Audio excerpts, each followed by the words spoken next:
From New York, this is Democracy Now! Those killers has to be identified. They have to be brought to justice. And what we can do now is a request of the international partners to help us in identifying those killers, to be part of this international manhunt and investigation, because we need to identify those killers. Haiti has declared a state of a siege after the assassination of President Jovenel Moïse. Police have killed 4 suspects and arrested 2 as authorities probe who is behind the assassination. We get the latest, then go to Afghanistan. If the Taliban come to Afghanistan by force, no one will accept them. People in all provinces are already standing up against the Taliban and taking up arms. As the U.S. military says its withdrawal from Afghanistan is 90% complete, the Taliban escalates its offensive by seizing more districts. We'll speak to a longtime Afghan women's rights defender and an Afghan journalist in Kabul. Plus, we look at why the Palestinian Authority is cracking down on Palestinian demonstrators in the occupied West Bank. All that and more coming up.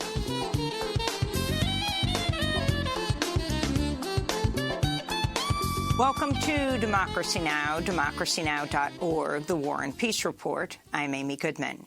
Haiti's interim prime minister has declared a state of siege and imposed martial law following Wednesday morning's assassination of President Jovenel Moïse. The First Lady, Martine Moïse, was injured in the attack and airlifted to a Miami hospital where she's reportedly in critical but stable condition. Haitian police say they've arrested 2 suspected assassins and killed 4 others in a gunfight. Video from the scene shows the heavily armed attackers claimed to be from the U.S. DEA. That's the Drug Enforcement Administration. U.S. State Department spokesperson Ned Price dismissed those claims Wednesday and condemned the assassination of the Haitian president. Those who seek to accomplish their political goals through violence and by subverting the rule of law will not succeed in thwarting the Haitian people and their desire for a brighter future. The U.S. twice supported coups that removed Haitian President Jean-Bertrand Aristide from power, first in 1991, then again in 2004. It's unclear who's currently in charge of Haiti. Shortly before his assassination, President Moïse announced plans to install a new prime minister to replace interim premier Claude Joseph. 2 men are now claiming to be prime minister. After headlines, we'll have the latest on the unfolding crisis in Haiti.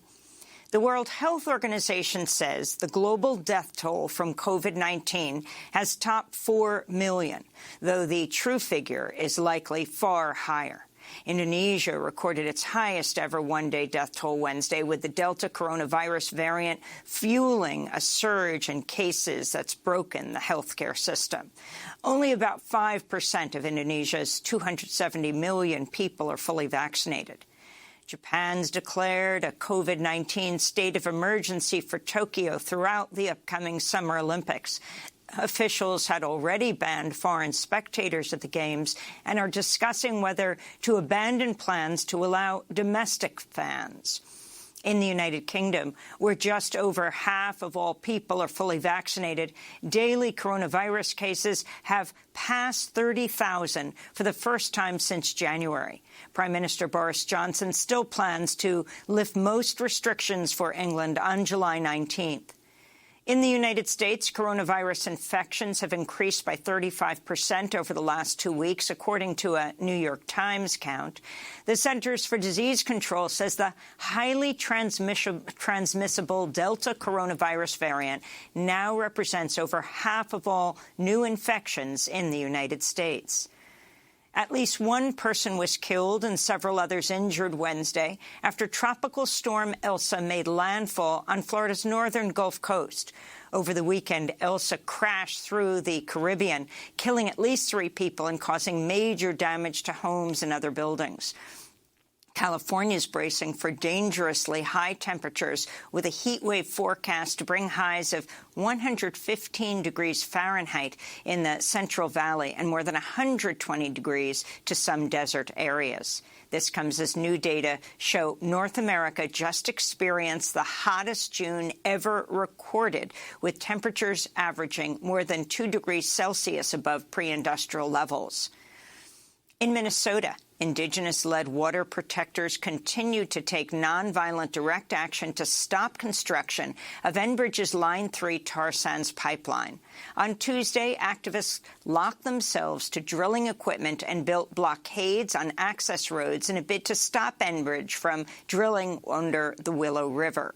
Water protectors say construction crews appeared to puncture an aquifer, discharging drilling mud and chemicals into the river. This is Winona LaDuke, an Anishinaabe activist and executive director of Honor the Earth. The rivers belong to the fish, they belong to the animals, and they belong to the people, and they don't belong to Enbridge. So be the people, protect the rivers. If completed, Enbridge's Line 3 pipeline would account for carbon emissions equivalent to 50 new coal-fired power plants. U.S. troops and diplomatic workers in Iraq and Syria came under fire in at least 3 separate drone and rocket attacks over a 24-hour period. One attack targeted the U.S. Embassy in Baghdad's Green Zone. In a separate assault, rockets fired at an Iraqi air base in western Iraq left 2 U.S. troops injured Wednesday. They were the latest attacks on U.S. forces since late June, when President Biden ordered airstrikes in Syria and Iraq targeting an Iranian-backed militia. The Inter-American Commission on Human Rights says Colombian authorities used excessive and disproportionate force to quell massive mobilizations against the right-wing government of Colombian President Iván Duque. Since the protests began, over 80 people have died, many at the hands of police and paramilitary forces. Commissioner Antonio Urrejola called on Colombia Wednesday to make structural changes to its militarized police force.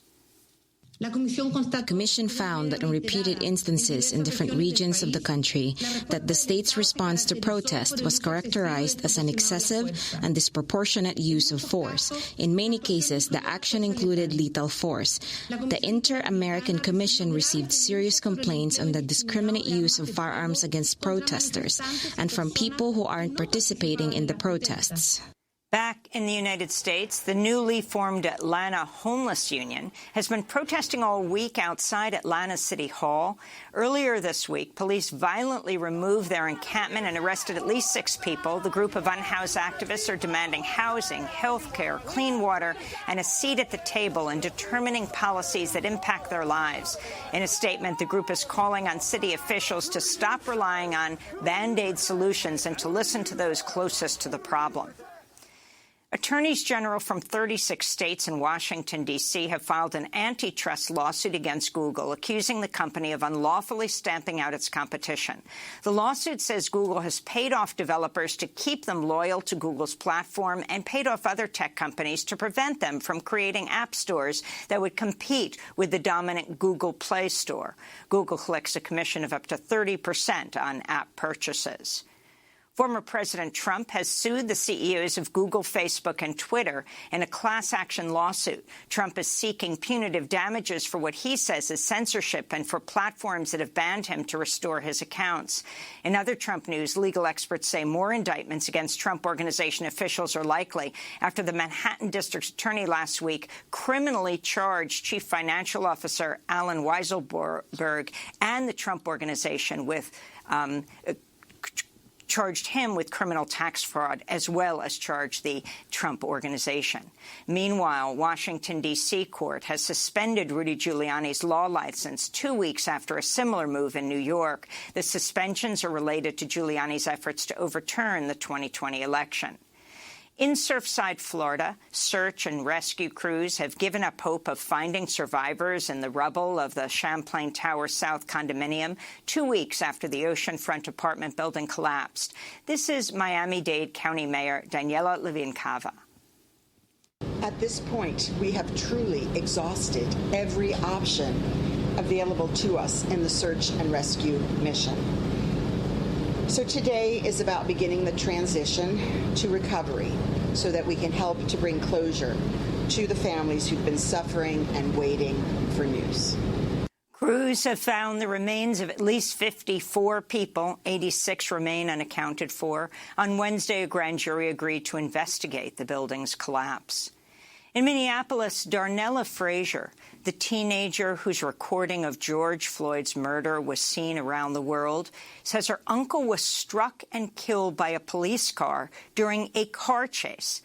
Her uncle, 40-year-old Lanil Lamont Frazier, was not involved in the chase. Darnella Frazier said of the tragedy, quote, "Another black man lost his life in the hands of the police. Today has been a day full of heartbreak and sadness. The police made a bad decision by doing a high-speed chase on a residential road. That bad decision cost my uncle his life," she wrote. In New York, Governor Andrew Cuomo has declared a gun violence emergency. The state is allocating nearly $140 million to programs aimed at combating gun crimes, including increasing access to employment. The New York Times reports gun crime rose by as much as 75% in major New York cities since the start of the pandemic. The new measures will also open a path for civil lawsuits against gun manufacturers and distributors and stops people with warrants from purchasing firearms. And the United Kingdom's High Court has granted the Biden administration the right to appeal a lower court's ruling blocking the extradition of WikiLeaks founder Julian Assange to the United States. This comes as the Wall Street Journal reports U.S. officials have given assurances to the U.K. that Julian Assange would not be held in a supermax prison if extradited to the United States. On Wednesday, Assange's fiancée, Stella Maris, called on the Biden administration to end its pursuit of Julian Assange. The lawyers of Julian were spied on. Their offices were broken into. Even our 6-month-old baby was targeted while he was in the embassy. And now the High Court has limited the grounds on which they are allowed to appeal. So the case is falling apart. If the Biden administration is serious about respecting the rule of law, the First Amendment, and of defending global press freedom, the only thing it can do is drop this case. This case is the most vicious attack on global press freedom in history. Julian Assange faces up to 175 years in prison in the United States for violations of the Espionage Act related to the publication of classified documents exposing U.S. war crimes. And those are some of the headlines. This is Democracy Now!, democracynow.org, the War and Peace Report. I'm Amy Goodman, joined by Democracy Now! Co-host Nermeen Sheikh. We're both in New York. Hi, Nermeen. Hi, Amy, and welcome to our listeners and viewers across the country and around the world. Well, we're going to begin today in Haiti. The interim prime minister there has declared a state of siege and imposed martial law following the assassination of Haiti's president, Jovenel Moïse, who died in an armed attack on his home early Wednesday. The First Lady of Haiti, Martine Moïse, was injured in the attack and was airlifted to a Miami hospital. She's reportedly in stable but critical condition. Haitian authorities say police have killed 4 suspects and detained 2 others, but the individuals haven't been identified. Haiti's ambassador to the United States said the assassination was carried out by, quote, foreign mercenaries and professional killers. Video shot from outside the president's home shows the heavily armed attackers claimed to be from the USDEA, the Drug Enforcement Administration. Listen carefully. This is our operation. This is our operation, DEA. Operation DEA. Everybody go. Continue, go. Everybody do not sit. This is a DEA operation. No. This is a DEA operation. You hear them saying, the person speaking with an American accent, but this video hasn't been verified.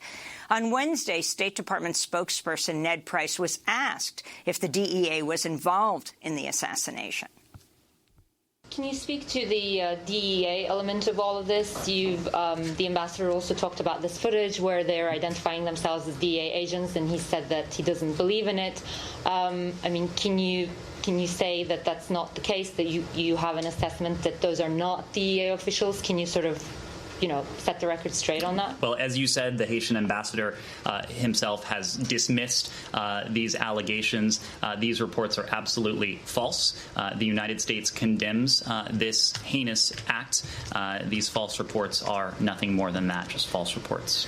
It's unclear who's now in charge of Haiti. Under Haiti's constitution, the president of the Supreme Court would normally take power, but the judge recently died of COVID-19.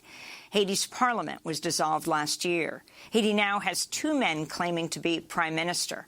Last week, President Moïse appointed Ariel Henry to become his seventh prime minister in 4 years, but Henry has not yet been sworn in.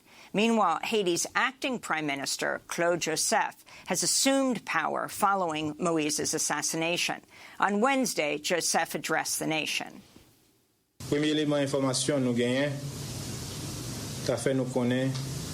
The first elements of information we have at our disposal make us understand it happens to be a group of English and Spanish-speaking persons.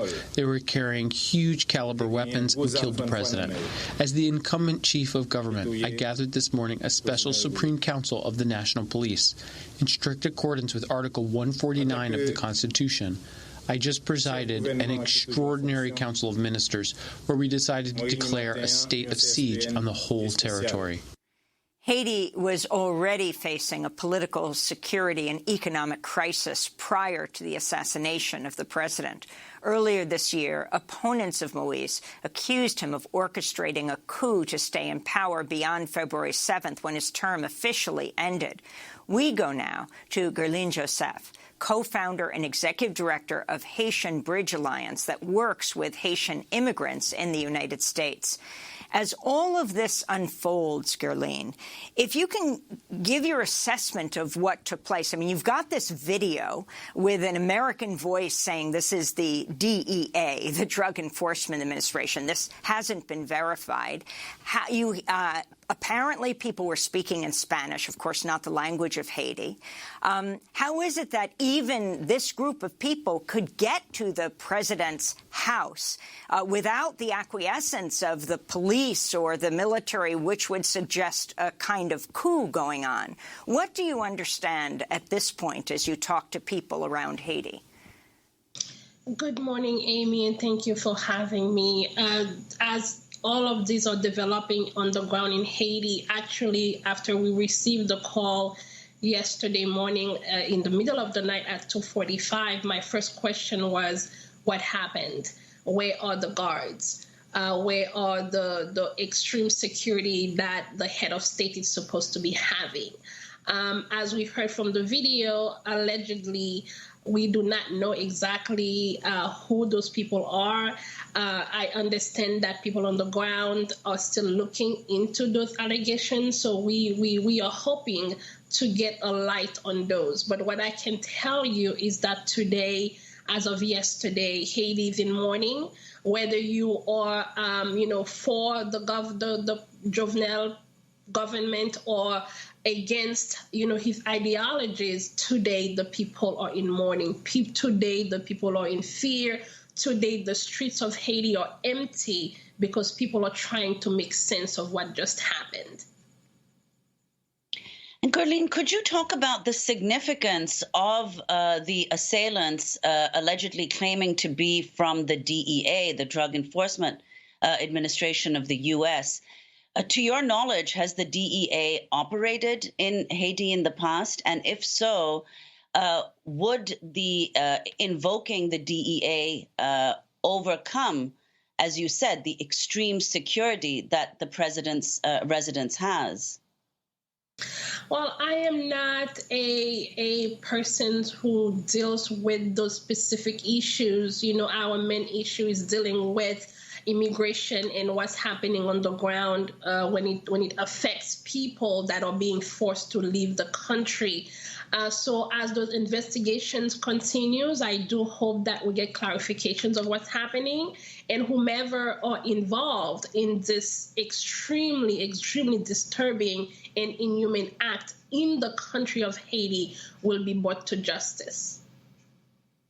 Colleen, could you talk a little bit? Of course, we reported earlier, and there have been widespread reports of this, of the political violence and security situation in Haiti prior to this assassination. The government accused of using gangs to crush the opposition, many hundreds who've been detained, arrested or killed in the last several years. And you deal, of course, with migrants coming to the U.S. What do you know of that situation, and how many people who come to the U.S. Are fleeing that violence? Mm-hmm. Yes, so as you just mentioned, what we are witnessing is a result of a long and bloody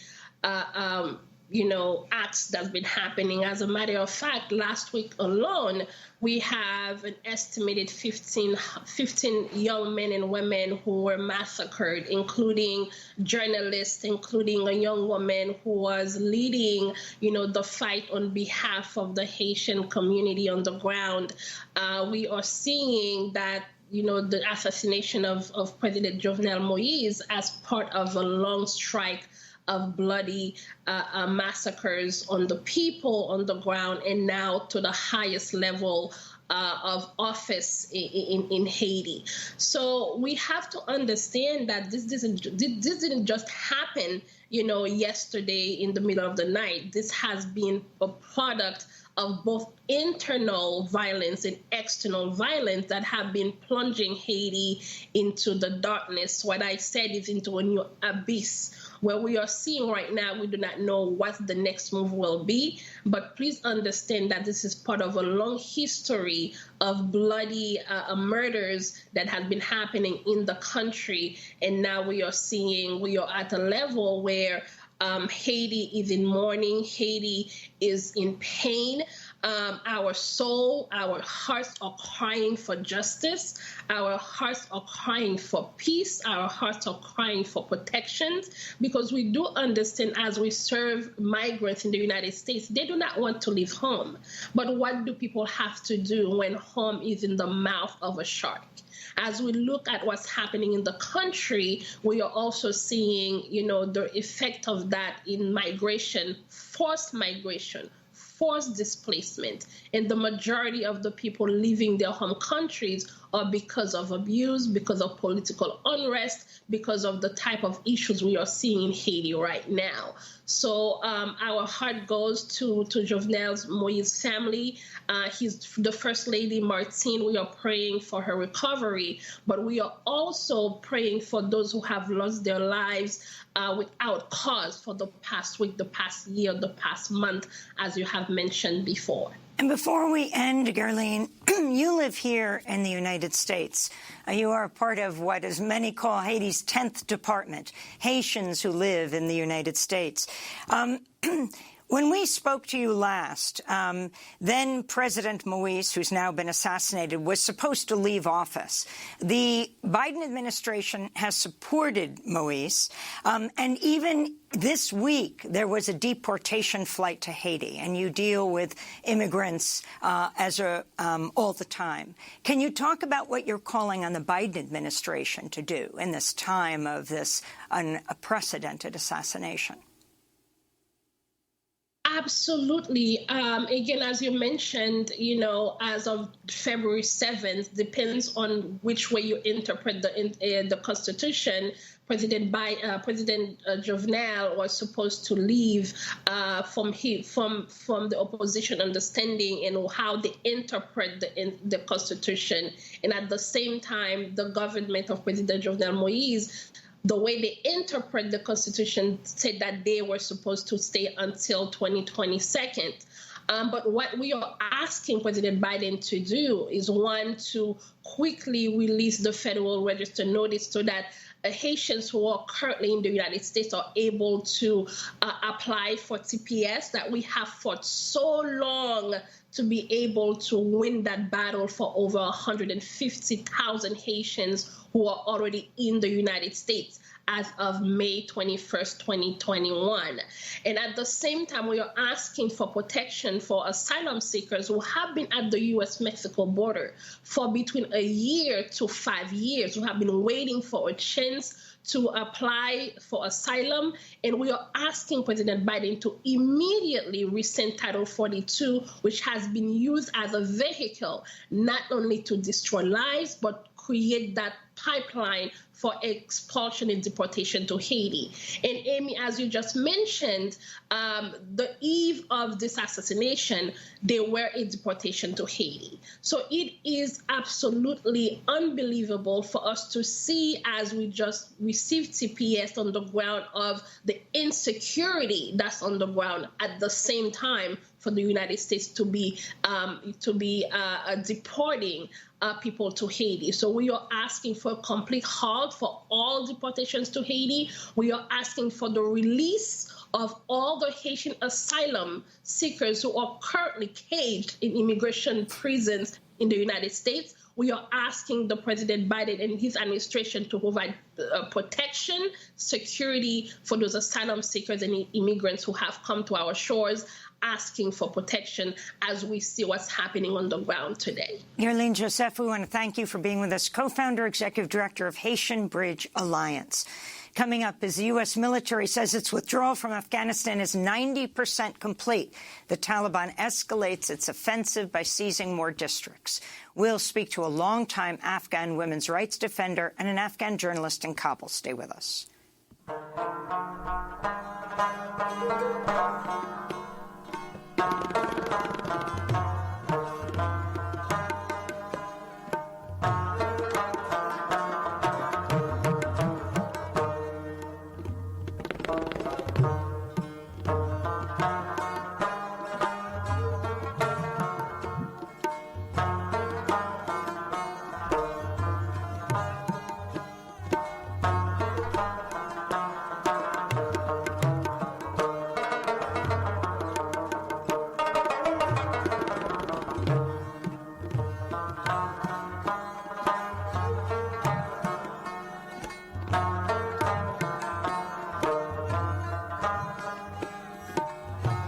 A Rose Among the Ruins by the Afghan Music Project. This is Democracy Now!, democracynow.org, the War and Peace Report.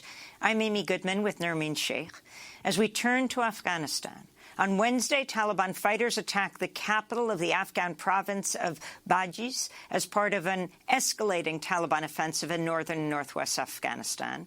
The Taliban now controls roughly a third of all 421 districts and district centers in Afghanistan. The Taliban offensive comes as the U.S. and NATO forces are withdrawing from the country after nearly 20 years of fighting. U.S. Central Command estimates the U.S. withdrawal is 90% complete. Last week, the U.S. military left Bagram Airfield, a key center of command in America's longest war. An Afghan official said U.S. forces did not coordinate the departure with local authorities, resulting in a period of looting at the airbase before Afghan forces took over control. As the U.S. winds down its withdrawal from Afghanistan, at least 650 troops are expected to remain to secure the U.S. embassy in Kabul. In addition, the New York Times has reported the U.S. will maintain a, quote, shadowy combination of clandestine special operations forces, Pentagon contractors, and covert intelligence operatives. President Biden is scheduled to speak about Afghanistan today. Meanwhile, representatives of the Taliban and the Afghan government met in Iran today for high-level peace talks. In a joint statement, the two sides said, quote, war is not the solution to the Afghanistan problem. We're joined now by two guests. Seema Samar is with us, a longtime Afghan women and human rights defender, served as Minister of Women's Affairs of Afghanistan from 2001 to 2003. In 2012, she was awarded the Right Livelihood Award support over advocacy for women's rights. She's joining us from Houston, Texas. And joining us from Afghanistan is Ali Latifi, freelance journalist based in Kabul. His recent piece for Al Jazeera headlined, "Afghans say recent Taliban advances force them to take up arms." Let's begin in Kabul with Ali. Can you describe what you are seeing on the ground? According to Al Jazeera, 30% of the country now under Taliban control. Do you find that you can actually verify this? It's hard to verify these statistics because, for one thing, a lot of these districts are often trading hands. They go back and forth.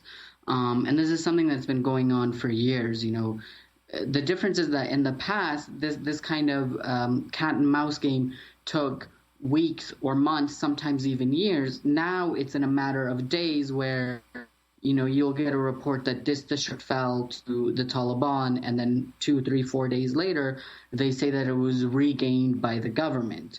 In the last week, I've been to including Kabul, 3 different provinces of the country.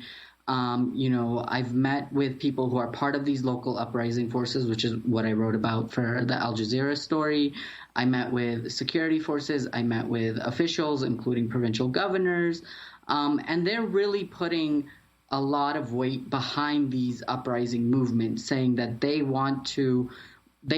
are supportive of actual people trying to defend their own areas, of taking guns that were all either already in their homes, left over from the Civil War or the Taliban time when they were hiding these guns, or even the current last 20 years when disarmament kind of went awry, was never really successful, or in some cases are handing out new guns to them. Because the idea is that they want to show the Taliban that the people are A, against them, B, supporting the national security forces, and that C, they are willing to fight against them, against the Taliban. So it's really a big gamble at this moment. Ali, can you explain why you're concerned about this, the fact that former mujahideen, as well as many other volunteers, are taking up arms? What you wrote about, what do you fear might happen? It's not necessarily my fear. It's a fear that's permeating. Look, there are plenty of people that absolutely 100% support these uprisings because they think it's localizing security, it's bringing power back to the people. But then there are some people who fear that, if you're handing out all of these guns, A, can you get them back when you've supposedly won the war or, reached your goal of somehow getting rid of the Taliban? And B, can you make sure that these people will not turn their guns against the people of these areas? Because in some areas that we went, the people that were part of these uprisings, they may have been from the same province or the same region, but they weren't necessarily from the same exact district or the same exact area as where they were fighting in. So there are questions, will this lead to tensions? And could we end up in a situation like 1992 where, all of these armed movements essentially turned their guns against each other and there were rockets raining down on Kabul? The entire city was divided along ethnic lines and lines according to their allegiance to different armed groups, and the city was ghettoized, and there was all kinds of in a way lawlessness at that time, which is what eventually led to the Taliban coming to power. So that's really the fear that people have, is can you control this when you need to? And Dr. Seema Samad, you were the Minister for Women's Affairs from 2001 to 2003, that is following the installation of the government after the U.S. Invasion. Could you talk about your concerns regarding the Taliban? The Taliban, as we've discussed, reportedly in charge of a third of districts across Afghanistan, and also the broader effects of the withdrawal of U.S. and foreign troops from the country. Good morning to you, and good morning to your listener. I think let me correct I was Minister of Women's Affairs only for 6 months, but then I was for a long time I was the chairperson of Afghanistan Independent Human Rights Commission, which was also one of the institution, I would say that one of the success stories of the country, which done the promotion and protection of human rights and continue to do the same work. I think, as my colleague said, the 30% of the country or district is under control of the Taliban, but the people are not supportive of their presence. It used to be exchange of districts between the two conflict warring factions, but this time they are more rapid. It is concern because we don't know what will happen, but the concern of the people, more people are displaced, and it's a lot of violence which push the people out of their homes, and the country is already, the people are already poor, and the economy is not in a very good shape.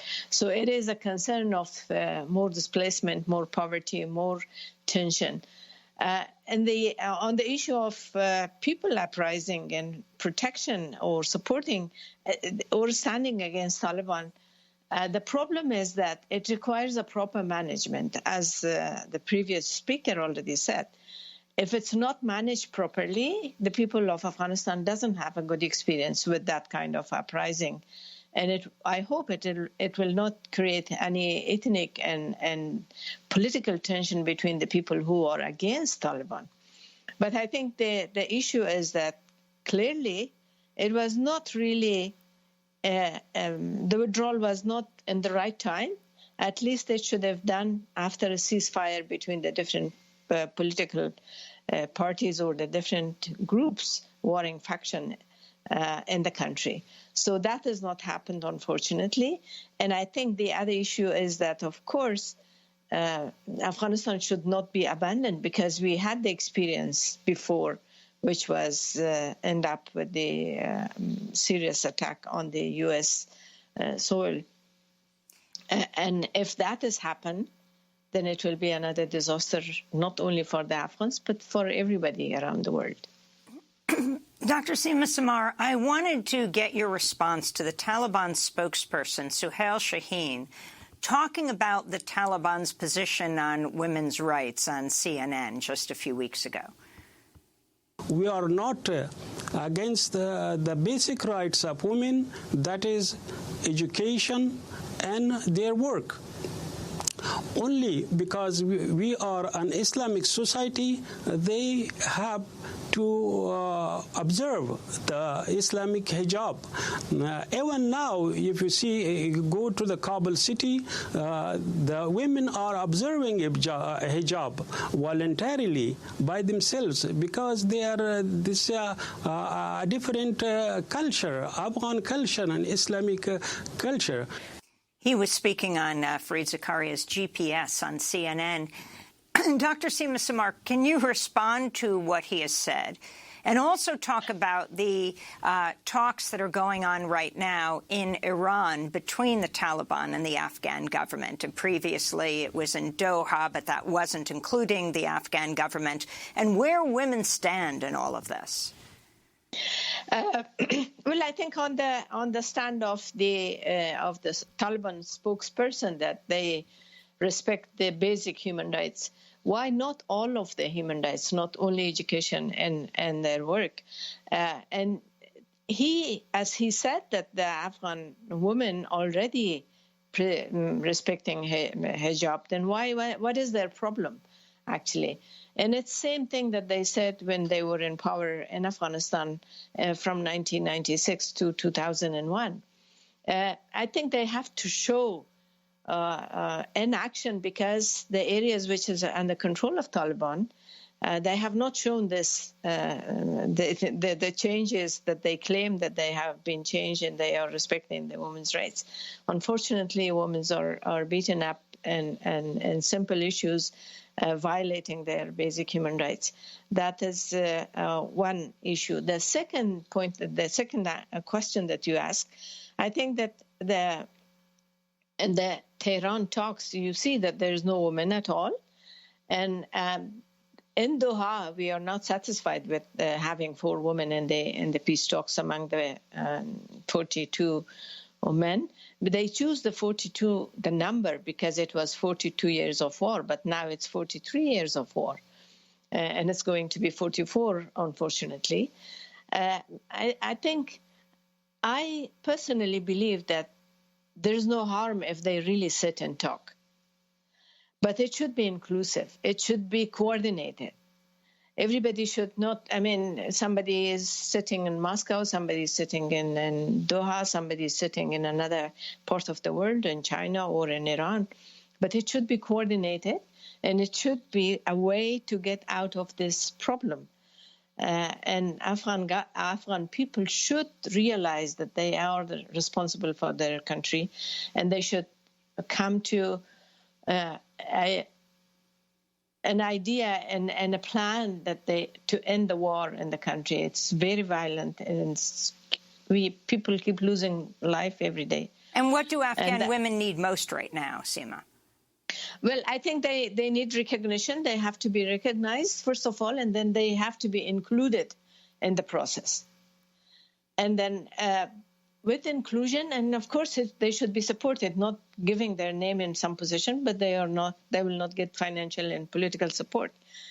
So that is really important, that our existence should be recognized in the country as a half of the population, and we should be included in all the policy, all the issues and relation of the country and the people and the social and the cultural and the peace process and the peace building and implementation of peace agreement in case we reach to a peace agreement.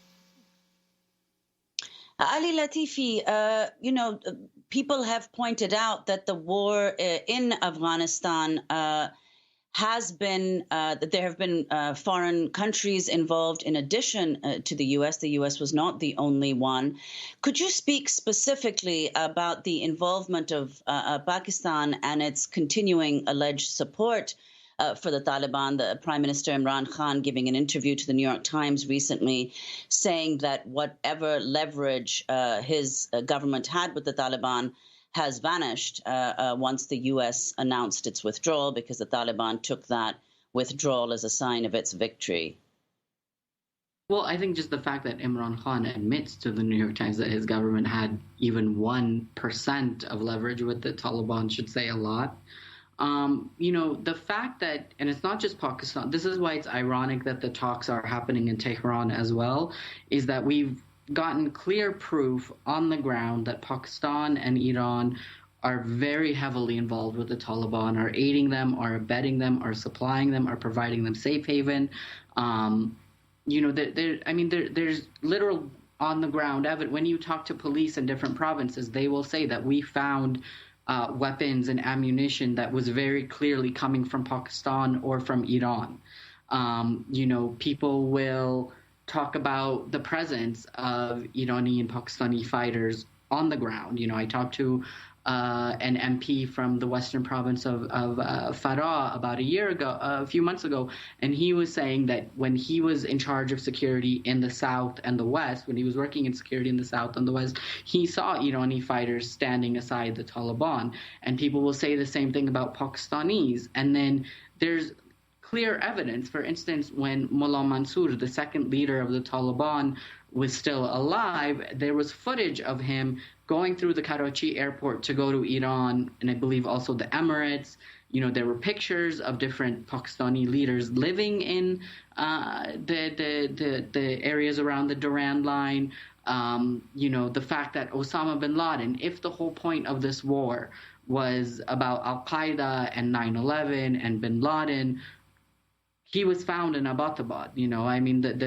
The statement that the media always uses is that he was found near the Pakistani equivalent of West Point, and yet there is no real pressure ever being put on Pakistan, right? If Imran Khan says, I have very little or no leverage against the Taliban, the question then comes, why isn't Washington and Berlin and London and Paris and all these other places asking him, well, when did you have leverage over the Taliban? Why did you have leverage over the Taliban? And why have you not been doing anything to exercise that leverage in a positive way? And this is something that, upsets everyone in Afghanistan because, as I said, there's documented proof, both on the ground here and just things like pictures and footage that show that, Pakistan has a very active role, and Iran, in supporting the Taliban, and yet there's no real pressure, physical, real pressure being put on Pakistan because of it. And Ali Latifi, today President Biden will be addressing the issue of Afghanistan. It's been almost 20 years, the United States' longest war. Talk about the results of the U.S. invasion and occupation on Afghanistan. I was just reading today, there was a headline that the U.S. is considering giving visas and support to Afghan women and rights activists and journalists who may feel in danger after the U.S. withdrawal. And I think just that headline enough says, if in 2001, George Bush's entire justification, and, he paraded Laura Bush around as well, and, Hillary Clinton, when she became Secretary of State, went on these speaking tours and came on these missions and kept talking about things like human rights and women's rights and so on and so forth. And yet, literally in 2021, 2 months before their withdrawal, we have a headline saying they may have to evacuate, thousands of women and rights workers 20 years after their invasion of the country, allegedly, to support women, to reestablish human rights, to reestablish democracy. I think that in itself says everything. Well, we want to thank you both for joining us. Ali Latifi, freelance reporter based in Kabul, will link to your Al Jazeera piece headlined, Afghans say recent Taliban advances forced them to take up arms. And we want to thank Dr. Seema Samar, Afghan woman and human rights defender. As we turn now to why the Palestinian Authority is cracking down on Palestinian demonstrators in the occupied West Bank, we'll go to Ramallah. Stay with us.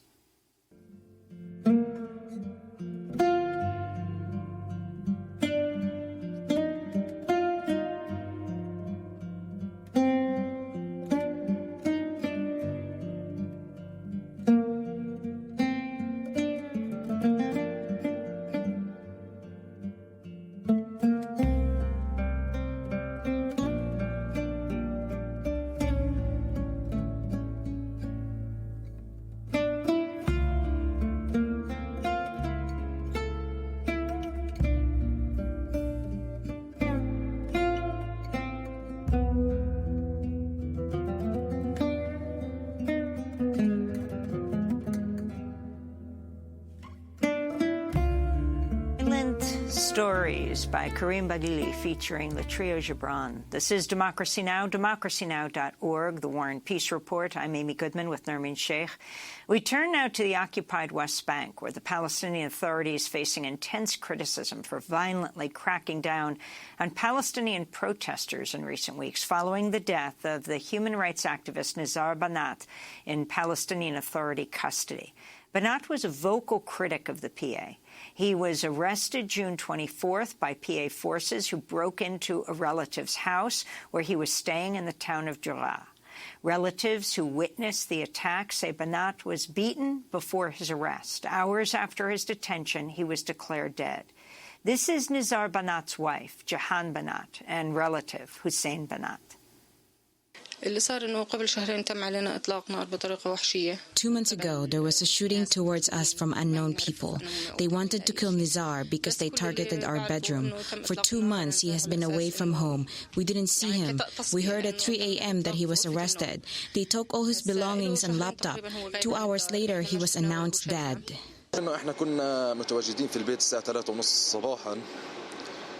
We were at home at 3:30 a.m. Suddenly we heard noise of breakthrough. They broke the windows and opened the door of the room where we were sleeping, and they were from the preventative forces. When they broke in, we were sleeping, and Nizar too. We woke up while they were beating Nizar with their metal sticks on his head. Nizar Banat had run on behalf of an opposition party in the parliamentary elections that President Mahmoud Abbas would eventually call off. On Saturday, hundreds of Palestinians protested in Ramallah, calling for Abbas to step down. This comes as the Israeli newspaper Ynet reported last week the Palestinian Authority is attempting to buy tear gas canisters, stun grenades, and other non-lethal munitions from Israel. For more, we go to Ramallah, where we're joined by Mariam Barghouti, Palestinian writer. Her recent op-ed in the Washington Post is headlined, "Who is the Palestinian Authority protecting? Not us." Okay, why don't you lay out who is the Palestinian Authority and who are they protecting, Mariam? Hi, thank you for having me, Amy.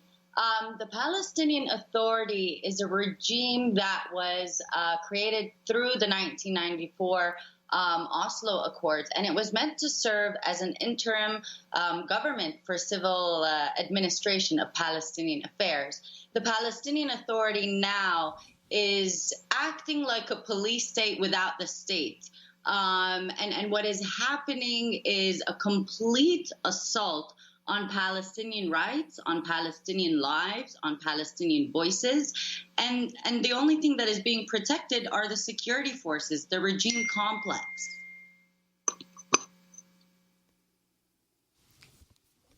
Mariam, you write in your piece that, quote, the horrors like those of Israeli crimes are too ubiquitous to describe. The only consistency is that the violence in all of its forms and different uniforms sustains Israeli colonialism. Could you explain why you think that's the case? And also respond to the argument by the Palestinian Authority that their fear is centered around Hamas. Right. So the Palestinian Authority has often collaborated with Israel at the expense of Palestinians. The Palestinian Authority has adhered to the agreement of security coordination with Israel based on the Oslo Accords. And it was a one-way street where Palestinians are being handed over to Israel for vocalizing their complete refusal of anything that means colonialism, of anything that means ethnic cleansing. And the Palestinian Authority did this for Israel. The Palestinian Authority put sanctions on Gaza when Gaza was being brutally attacked by Israel, when it was being starved by Israel, when its electricity was being also cut by Israel. They colluded with Israeli colonialism against Palestinians in Gaza. When we hear the Palestinian Authority say, fears like it's Hamas, it reminds me a lot of the same narrative that Israeli officials say. Well, Hamas, Palestinians are resisting, but no, it's Hamas. And it's this attempt to criminalize us.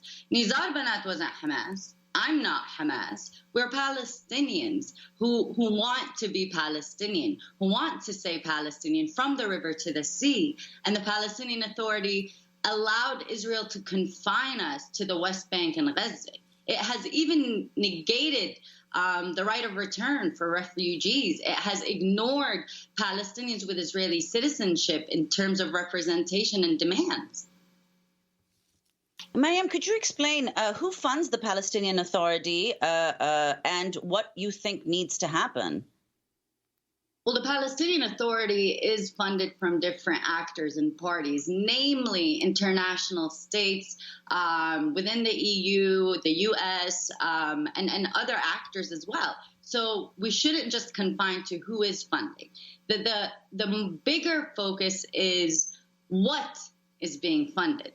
Most of the funding is coming under the emblem of capacity building of Palestinians, but it's really going to the security forces. This is where the money is being flooded.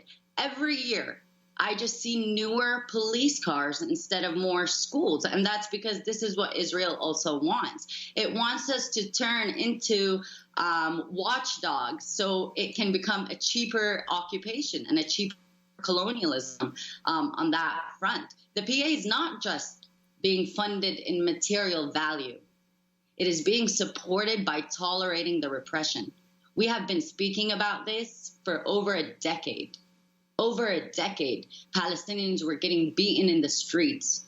Every time this happens, a little media attention comes at this, but the support and the tolerance of it continues. And now we're being politically assassinated.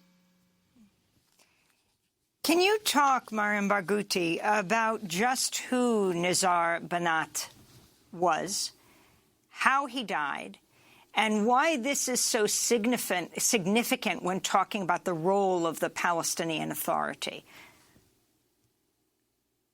Nizar Banat was a very vocal critic of corruption, namely the Palestinian Authority. He was attacked in Hebron by security forces, taken under the pretext of being arrested, but he was beaten so brutally that the images of his corpse were covered in purple and blue. I personally couldn't even look at the images, so I can't even imagine his family and close friends. He was a Palestinian that said something about an authority that is pretending to represent us, but is actually forcing us into our homes, into whispers, into fear of wanting to live in dignity, of wanting to live justly, of wanting to live as Palestinians. Nizar was also a father. Nizar was also a husband. He wasn't just the critic of the Palestinian Authority. He wasn't just a Palestinian that refused Israeli colonialism. In the end, he was also a person just like all of us, where we're learning all of these different dynamics because our lives are on the line. We can't afford to not know. And Mariam, could you say, at the moment, of course, this repression is taking place in the midst of the pandemic. Could you explain what the situation is in terms of vaccination and how the Palestinian Authority has been dealing with the pandemic? The Palestinian Authority initially began their response to the pandemic well, according to polling and surveying well. And then it slowly started showing how the state of emergency was also being used to enforce new legislations, new laws that repressed Palestinians, and continued to solidify the grasp that they have on our right to express, on our right to change. And what is happening right now, not just in vaccinations, where the Palestinian Authority and Israel had an agreement to exchange Pfizer vaccines, but it turned out that the ones that Israel was going to give were actually about to expire soon. Beyond that recklessness and beyond that sinister move by Israel, the pandemic is being also used to enforce new laws to repress Palestinians within a legal framework. And it is very dangerous because if they won't politically assassinate us, they will shove us in jails, just like Israel does with its military detention. Mariam, we just have less than a minute, but I wanted to ask you both about the new government and the continued now bombing of the Gaza Strip on Saturday and what Israel's military called retaliation for incendiary balloons launched from the besieged Palestinian territory, latest violation of the tenuous ceasefire on May 21st. Your final comments? No new government in Israel is going to bring change. What's going to bring change is ending the ethnic cleansing and calling out apartheid and persecution for what it is. This new government is doing the same thing that the old government did. Just because the uniform changes, just because the ways change, doesn't mean it isn't what it is, which is ethnic cleansing. We want to thank you so much for being with us, Mariam, again. Mariam Barghouti, Palestinian writer and researcher based in Ramallah. We'll link to her piece in the Washington Post headlined, "Who is the Palestinian Authority Protecting? Not Us." And that does it for our show. Today, a fond farewell to Democracy Now! Senior producer Carla Wills. Carla, your brilliance, your humor, your compassion, and your passion for social justice reporting certainly helped to make Democracy Now! What it is today. It is never goodbye. Just thank you, thank you, thank you so much. Well, Democracy Now! Is produced with Renee Feltz, Mike Burke, Dina Guzder, Messiah Rhodes, Nermeen Sheikh, Maria Terracena, Tammy Warnoff, Tarina Nadura, Sam Alkoff, Marie Astudio, John Hamilton, Robbie Karen, Honey Massoud, and Adriana Contreras. Our general manager is Julie Crosby. Special thanks to Becca Staley, Miriam Barnard, Paul Powell, Mike DeFilippo, Miguel Noguera, Hugh Grand, Dennis Moynihan. I'm Amy Goodman with Nermeen Sheikh.